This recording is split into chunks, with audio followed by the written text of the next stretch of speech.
కాంగ్రెస్ ప్రభుత్వం ఎన్నికల ప్రచారంలో ఇచ్చిన 6 హామీలను అమలు చేసే భాగంగా డిసెంబర్ 9న మహాలక్ష్మి పథకం కింద తెలంగాణలోని మహిళలందరికీ ఉచిత బస్సు ప్రయాణ సౌకర్యం పథకాన్ని చాలా ప్రతిష్టాత్మకంగా ప్రారంభించడం జరిగింది. తెలంగాణలో మహిళలు తమకు కల్పించిన ఉచిత బస్సు సౌకర్యంపై హర్షం వ్యక్తం చేస్తున్నప్పటికీ కొన్ని ప్రాంతాలలో ఆటో డ్రైవర్లు యూనియన్లు మాత్రం తమ ఆవేదనను నిరసనను వ్యక్తపరుస్తున్నారు. మహాలక్ష్మి పథకం కింద మహిళలకు తెలంగాణలో ఉచిత బస్సు ప్రయాణ సౌకర్యంపై వేర్వేరు పార్టీల అధికార ప్రతినిధులు, స్పోక్స్ పర్సన్స్, విశ్లేషకులు చేసిన విశ్లేషణని ఆధారంగా చేసుకొని మహిళలకు ఉచిత బస్సు ప్రయాణం వల్ల ఎవరికి అంటే ఆర్టీసీ రోడ్ ట్రాన్స్పోర్ట్ కార్పొరేషన్ వారికి లేదా తెలంగాణ ప్రభుత్వానికి ప్రజలకు ఎవరికి ఎంత లాభం, ఎవరికి దానివల్ల నష్టమా అనే విషయాలను మా ఆర్టీకి న్యూస్ వేదిక ద్వారా మీకు తెలియజేస్తాను. ఉచిత బస్సు ప్రయాణ సౌకర్యం పేద దేశాలలోనే కాకుండా పలు ధనిక దేశాలలో కూడా అమల్లో ఉంది. అయితే అక్కడ మహిళలకు మాత్రమే కాకుండా పురుషులకు కూడా ఉచిత బస్సు సౌకర్యం ఉండడం విశేషం. మన దేశంలో ఉచిత బస్సు సౌకర్యం అనేది మొదటగా ఢిల్లీలో ప్రారంభమై ఇప్పుడు కర్ణాటకలో కూడా అమల్లో ఉంది. రాష్ట్ర ప్రభుత్వం ఈ సౌకర్యం కల్పించడం వలన మహిళలకు కలిగే ప్రయోజనాలు మనం ఇప్పుడు తెలుసుకుందాం. Free transportation.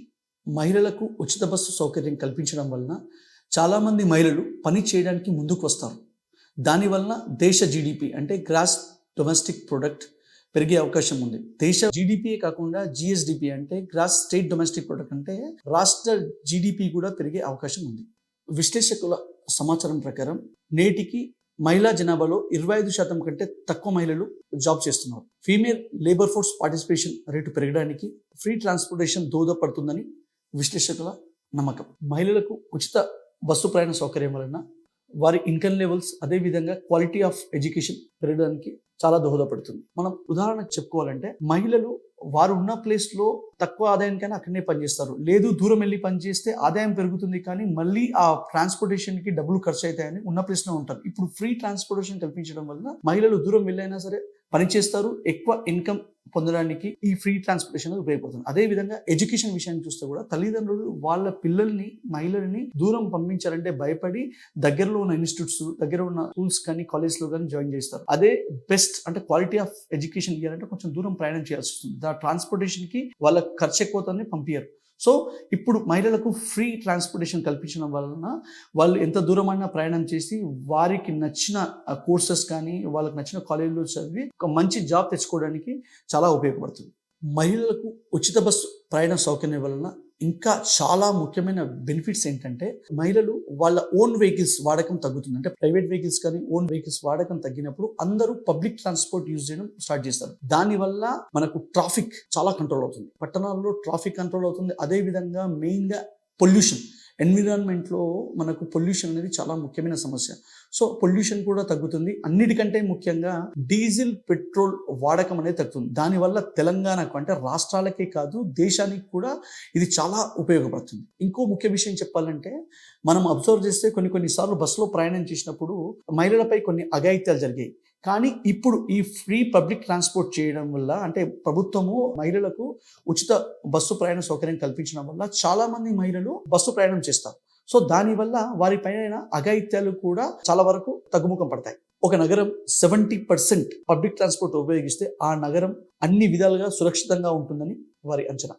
మహిళలకు ఉచిత బస్సు సౌకర్యం కల్పించడం వలన ఆర్టీసీకి నష్టం వాటిల్లుతుంది కదా అని చాలా మంది వాదిస్తుండటం మనం గమనిస్తున్నాం. మహిళలకు ఉచిత బస్సు ప్రయాణానికి అయ్యే ఖర్చు మొత్తం ఆర్టీసీకి తెలంగాణ ప్రభుత్వం అంటే కాంగ్రెస్ ప్రభుత్వం చెల్లిస్తుంది. ఎప్పుడైతే మహిళలకు ఉచిత బస్సు సౌకర్యం ప్రారంభమైందో అంటే ముందుగా మనం అబ్జర్వ్ చేస్తే ఒక బస్సులో 20 మంది మహిళలు ఎక్కేవారు. కానీ ఏ రోజైతే ఫ్రీ పబ్లిక్ ట్రాన్స్పోర్టేషన్ స్టార్ట్ అయిందో ఇప్పుడు 40 నుండి 50 మంది అంటే పర్సంటేజ్ ఇంక్రీజ్ అయింది. ప్యాసింజర్స్ కూడా ఫ్రీ బస్ ట్రాన్స్పోర్టేషన్ ఫెసిలిటీని యూజ్ చేసుకుంటుంది. దాని వలన ఆర్టీసీకి కూడా ఇంకా లాభం చేకూరే అవకాశం ఉంది. ఒక బస్సు నడపడానికి అయ్యే వ్యయం సేమ్, బట్ ప్రయాణికులు పెరగడం వల్ల ఆ బస్సుకు వచ్చే ఆదాయం పెరగడం మనం గమనించవచ్చు. మనం ఏదైనా బస్సులో అబ్జర్వ్ చేస్తే బస్ కండక్టర్ వాళ్ళు మహిళలకు ఎవరైతే ఉచితంగా బస్సు ప్రయాణం చేస్తున్నారో వారికి 0 టికెట్ రైజ్ చేస్తున్నారు. అంటే అట్లా 0 టికెట్ ఇవ్వడం వల్ల ప్రభుత్వానికి కానీ ఆర్టీసీ కానీ ఎంతమంది ఫ్రీ జర్నీ ఫెసిలిటీని ఉపయోగించుకుంటున్నారు అనేది వాళ్ళకు ఒక లెక్క ఉంటుంది. ఆ లెక్క ప్రకారము కాంగ్రెస్ ప్రభుత్వం ఆర్టీసీకి ఆ 0 టికెట్ ని బేస్ చేసుకొని ఎంతమంది జర్నీ చేసినారో ఆ మొత్తం ఆర్టీసీకి కాంగ్రెస్ ప్రభుత్వం చెల్లిస్తుంది. మా ఆర్టీకి న్యూస్ వేదిక ద్వారా ఈరోజు నేను బస్ స్టాండ్లో వెళ్ళి కొందరితో మాట్లాడి నేను అబ్జర్వ్ చేసింది ఏంటంటే ఈ ఉచిత బస్సు సౌకర్యం అనేది ఆర్డినరీ అదేవిధంగా ఎక్స్ప్రెస్ బస్సులకు మాత్రమే ఉంటుంది. గరుడ, సూపర్ లగ్జరీ, ఏసీ బస్సులలో మహిళలకు ఉచిత బస్సు సౌకర్యం ఉండదు. మహిళలకు ఉచిత బస్సు ప్రయాణ సౌకర్యం వలన కొన్ని సమస్యలు కూడా ఉన్నాయి. అందులో ముఖ్యంగా చాలామంది మహిళలు ఏమంటున్నారంటే బస్సులో ఎక్కే మహిళల శాతం పెరిగింది కాబట్టి బస్సులు కూడా పెంచితే తమకు బాగుంటుందని, లేకపోతే ఒక బస్సులో 40 మంది ఎక్కేది 50-60 మంది ఎక్కుతున్నారని వారు ఆవేదన వ్యక్తం చేస్తున్నారు. అదేవిధంగా మహిళలకు ఉచిత బస్సు ప్రయాణ సౌకర్యం కల్పించడం వల్ల ఆటో డ్రైవర్లు తన పొట్టగొట్టినట్టు అవుతుందని, తమకు బ్రతుకు తెరువు చాలా కష్టమవుతుందని తమ ఆవేదన వ్యక్తం చేస్తున్నారు. దానివలన కొన్ని ప్రదేశాల్లో నిరసన కార్యక్రమాలు కూడా చేపడుతున్నారు. అయితే వారికి ప్రభుత్వం నుండి ఏదైనా ఫినాన్షియల్గా అంటే ఆర్థికంగా హెల్ప్ చేయాలని, లేదంటే ఏదైనా ఉపాధి కల్పించాలని, లేదంటే ఏదైనా ఒక వృత్తులు చేసుకోవడానికి ఫినాన్షియల్గా వాళ్ళకి లోన్స్ లాంటివైనా ఇవ్వాలని వారు ప్రభుత్వాన్ని కోరుతున్నారు. తెలంగాణలో మహిళలకు ఉచిత బస్సు ప్రయాణ సౌకర్యంపై మహిళలు ఏమనుకుంటున్నారు, అదేవిధంగా ఆటో యూనియన్స్ కానీ ఆటో డ్రైవర్స్ కానీ ఏమనుకుంటున్నారు, వారి మాటల్లోనే తెలుసుకుందాం. బస్సు ఫ్రీ ఇస్తున్నారు అని కాదు, కానీ దీనికంటే కూడా మన యూత్కి ఒక జాబ్ ఫెసిలిటీ అట్లా ఏదైనా కల్పించింటే బాగుంటుండే సార్. ఈ ఉచితాల నుంచి పెద్దగా పోయిన ప్రభుత్వం కూడా అన్ని ఉచితాలు ఫ్రీగా అవి ఇవి పెట్టి అది పోయింది. దాని నుంచి పెద్దగా ఉపయోగం ఉన్నట్టుగా అయితే నేను ఫీల్ అవ్వడం లేదు. పెట్రోల్ డీజిల్ ధరలు తగ్గించింది అనుకోండి, మనకు ఆటోమేటిక్గా సిలిండర్ది తగ్గుతుంది. ఇది చేస్తే ఆర్టీసీ నష్టాల్లోనే పడిపోతుంది, అది మళ్ళీ ప్రజల మీదనే భారం పడుతుంది కదా. పెట్రోల్ డీజిల్ తగ్గితే ఆటోమేటిక్గా గ్యాస్ కూడా తగ్గుతుంది, రేట్ తగ్గుతుంది. ఇంకోటి ఏంటంటే దీనికంటే కూడా మన యూత్కి ఏమన్నా ఫెసిలిటీస్ కల్పిస్తే జాబ్స్ ఫెసిలిటీ బాగుంటుంది సార్ దీనికంటే కూడా. ఎందుకంటే ఒక ఫ్యామిలీ బతుకుతుంది దాని నుంచి. అదే ఫ్రీ బస్ అంటున్నారు కానీ కొంచెం చాలా ఇబ్బందిగానే ఉంటుంది. చాలా మంది ఎక్కుతున్నారు, ఒకరికొకరు నొక్కు వేసుకొని ఒక 2-3 చేతులు కూడా ఇరిగిపోయినాయి ఆడవాళ్ళకి. ఇంకా మగవాళ్ళని నిలబడమే ఉంటున్నారు, వాళ్ళు టికెట్ తీసుకుంటున్నారు.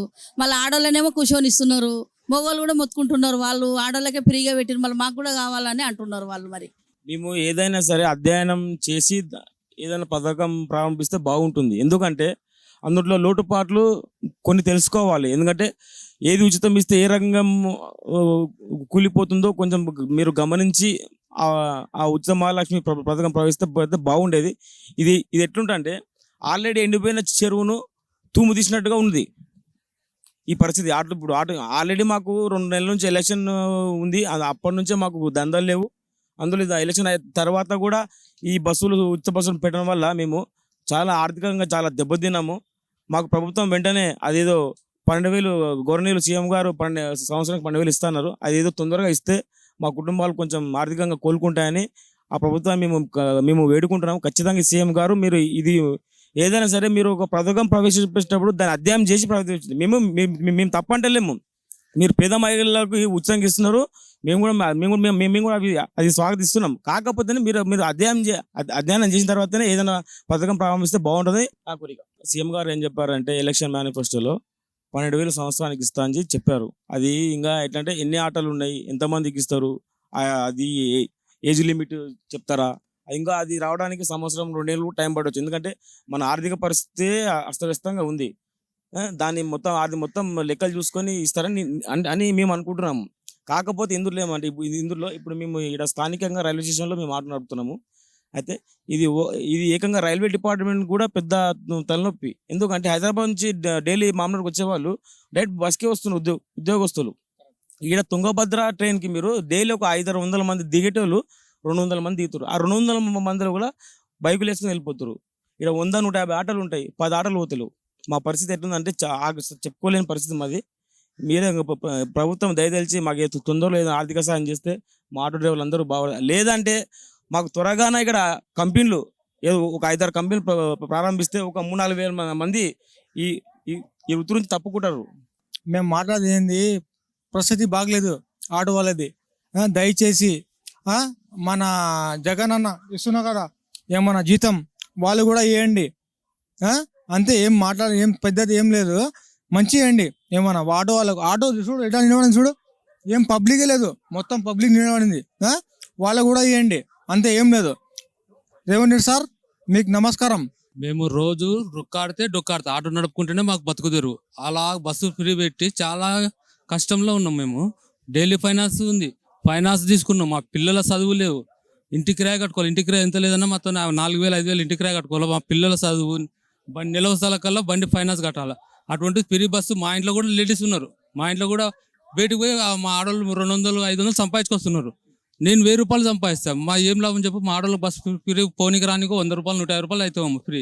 కానీ నేను సంపాదిస్తే నా పిల్లలకు నేను ఇంటికి అన్ని చదువుకుంటారు. పిల్లల చదువు లేదు, రోడ్ల మీద పడ్డాం. ఇంకొక నెల అయితే మా ఆటోలు ఫైనాన్స్ గుంజుకొని పోతారు. దాంతో మా ఇంటి కిరాయిలు ఇంట్లోకి వెళ్ళి ఈ రోజే అడ్వాన్స్ వాళ్ళు పోయిన నెల కిరాయి లేదు అంటారు. ఇంకా 4 నెలలు అయితే ఇంకా వాళ్ళు ఎలగొడతా పరిస్థితి అవుతుంది. మా ఆటోలు నడవక మేము రోడ్ల మీద పడి చాలా బేహాసిగా ఉన్నాం. ఏదైనా మాకు సహాయకరం చేస్తే మంచిగా ఉంటుంది. బస్సులు ఎలాంటి కూడా మీరు బంద్ చేస్తే చాలా మంచిగా ఉంటుంది మాకు. ఈ మహాలక్ష్మి పథకం అనేది మంచిగా ఉంది, లేదంటే లేమో. కాకపోతే ఆటో వాళ్ళకు చాలా ఎఫెక్ట్ పడుతుంది. ఎందుకంటే ప్రతి ఆడవాళ్ళు కానీ ఎవరైనా సరే బస్సులో వెళ్ళిపోతున్నారు. మాకు జీవనాధారం అనేది బాగా ఇదైపోయింది. మమ్మల్ని ఎట్లనన్నా ఆదుకోవాలని కోరుకుంటున్నాం. ఇంకోటి 12,000 రూపాయలు అంటున్నారు, అది ఆర్థిక సాయం. అది ఎప్పుడు వస్తుంది ఏమది మనకు కూడా అంత ఇది లేదు. ఇంకో మ్యానుఫ్యాక్చర్ కూడా కాలేదు, దాన్ని ఏం చెప్పలేదు. కాకపోతే ఇప్పుడున్న ఆటో డ్రైవర్లు రోజు ఒక 500 చేసుకునే వాళ్ళు 100 రూపాయలు కూడా అయితే లేదు. దందలు చాలా విపరీతంగా అయింది. ఇట్లే కానీ అయితే ఆటోలో చాలా ఆత్మహత్యలు కూడా చేసుకునే పరిస్థితి ఉంది. ఎందుకంటే కిరాయిలు కట్టుకోవాలి. ఆటో తీసుకున్నాక రెంట్ ఉంటుంది, మన ఇల్లు రెంట్ ఉంటుంది, పిల్లలది ఉంటుంది, పాలంట, నీళ్ళంట, కూరగాయలంట, ఇవన్నీ ఆటో డ్రైవర్ ఒక జీవనాధారం దాని మీదే ఉంది అన్నట్ల. దీనికి ఎలాంటి ఆర్థిక సాయం ఎవరు ఇయ్యరు.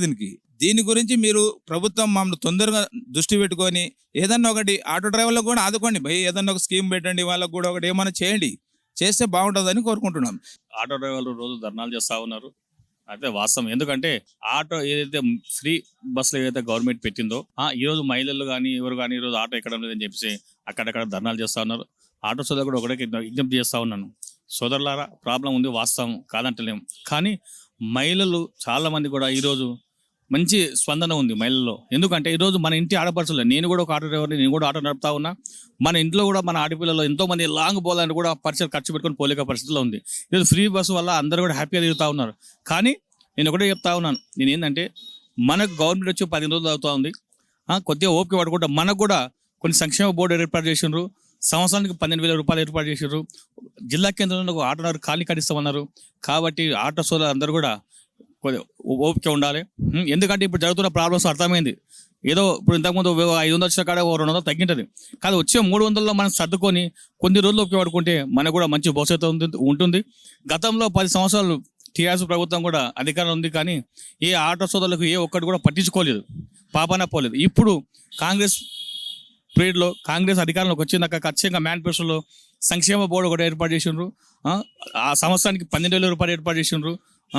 ఆటో డ్రైవర్లకు జిల్లా కేంద్రంలో ఆటో డ్రైవర్ కాలనీ కూడా ఏర్పడుతుందని చెప్పి హామీ ఇచ్చారు. కాబట్టి ఖచ్చితంగా చెప్పింది చేస్తుంది, చెప్పింది ఖచ్చితంగా కాంగ్రెస్ పార్టీ పాటిస్తుంది. కాబట్టి మనందరికీ ఓపిక ముఖ్యము.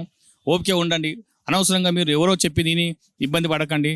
ఎందుకంటే మీ ఇబ్బంది మన ఇబ్బంది అంతా ఒకటే, వాస్తవం నేను కాదంటాను. కానీ దానికి కొద్దిగా టైం తీసుకుందాం.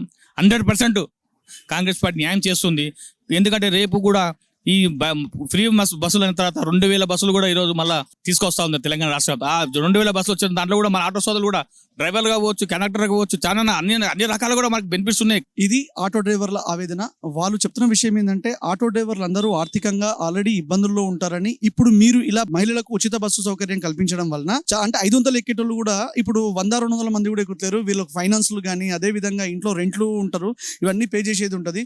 అందువలన దయచేసి ఈ సమస్యలన్నింటినీ దృష్టిలో పెట్టుకొని మాకు ఉపాధి కల్పించండి. ఆటోలు లేకపోయినా మాకు ఏదైనా కంపెనీస్ ఏర్పాటు చేసి ఉపాధి కల్పించండి. లేదు అంటే మన ఆంధ్రాలో వైఎస్ జగన్మోహన్ రెడ్డి ఎలా అయితే ఆటో వాళ్లకు ఇంత అమౌంట్ ఇస్తున్నారో అలా అయినా మాకు ఇస్తే మా ఫ్యామిలీస్ ఏదైనా వర్క్ చేసుకొని బతుకుతాయి.